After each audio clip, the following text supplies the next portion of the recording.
یہ آڈیو مصنوعی ذہانت یعنی AI کے ذریعے تیار کی گئی ہے۔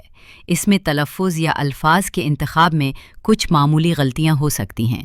ہم آپ سے گزارش کرتے ہیں کہ ان خامیوں کو درگزر کریں اور کہانی کے جذبات پر توجہ دیں۔ رخصت ہوتی محبت سے ایک رخصتی۔ مدثر حسین۔ اس شام جب صوفیہ اور اس کی ملازمہ دن بھر کے کام سمیٹ رہی تھیں، صوفیہ کی نظر باورچی خانے کے سنک سے ہونے والے مستقل رساؤ پہ پڑی۔ پانی نیچے والے کیبنس میں جذب ہو کر لکڑی کو خراب کر رہا تھا۔ اس نے گہرا سانس لیا اور ملازمہ کی طرف دیکھا۔ بشیر کو بتا دینا کہ کل کسی پلمبر کو لے آئے۔ بشیر اس کے شوہر حارم کا ایک بھروسے مند واقف کار تھا۔ حارم نے اسے ہدایت دی ہوئی تھی کہ جب بھی وہ گھر سے باہر ہو تو ضرورت پڑنے پر کسی بھی مرمت کا انتظام کر دے۔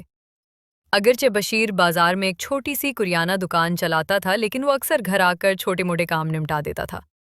مگر ملازمہ کچھ ہچکائی۔ بشیر آج دکان پہ نہیں ہے، اس کی بہن کی شادی ہے، وہ ایک ہفتے کے لیے گیا ہوا ہے۔ وہ پلمبر کو نہیں بلا سکے گا جب تک واپس نہ آئے۔ صوفیہ کی پیشانی پہ بل پڑ گئے۔ ایک ہفتہ؟ تب تک تو یہ نقصان اور بڑھ جائے گا۔ کیبنٹ کے دروازے پہلے ہی چپک رہے ہیں۔ وہ کچھ دیر سوچتی رہی، پھر اس خیال کو وقتی طور پر جھٹک دیا۔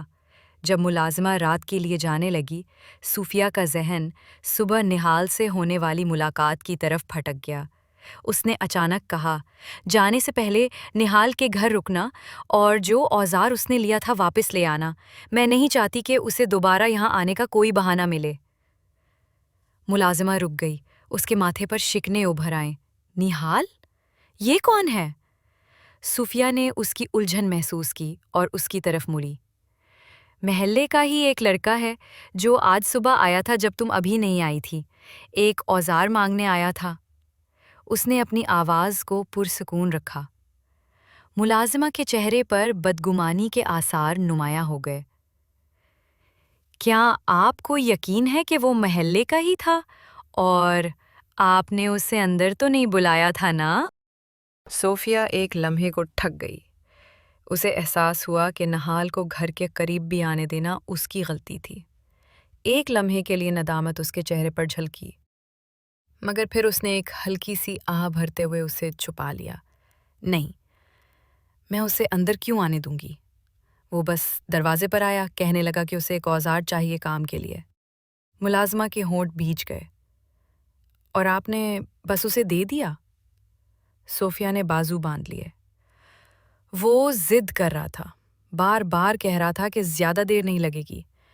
میں بس چاہتی تھی کہ وہ جلدی چلا جائے، اور تمہیں پتہ ہے کہ اوزار والا ڈبہ اسٹور روم میں پڑا ہوتا ہے، تو میں نے جا کر لا دیا۔ ملازمہ نے اسے غور سے دیکھا، جیسے اس کے لفظوں کا وزن تول رہی ہو۔ پھر آخر کار اس نے گہری سانس لی اور اس کے لہجے میں معمولی سا اطمینان ابھرا۔ اچھا، ٹھیک ہے۔ پھر چند لمحے خاموشی رہی اور پھر ملازمہ نے کچھ ہچکچاہٹ سے کہا، لیکن اگر اسے ابھی بھی ضرورت ہو، شاید ہمیں ایک دن اور انتظار کر لینا چاہیے۔ صوفیہ نے ایک اور آہ بھری، جیسے اس کی جلد بازی کچھ کمزور پڑ رہی ہو۔ کیا وہ واقعی زیادہ سخت رویہ اختیار کر رہی تھی؟ شاید فوراً اوزار مانگ لینا غیر ضروری تنازع پیدا کر دیتا۔ چند لمحوں کے توقف کے بعد اس نے اسپات میں سر ہلایا۔ ٹھیک ہے، اگر اسے اب بھی ضرورت ہو تو ایک دن اور رکھ لے، مگر کل تم ضرور جا کر واپس لے آنا۔ اسے خود آ کر دینے کی کوئی ضرورت نہیں۔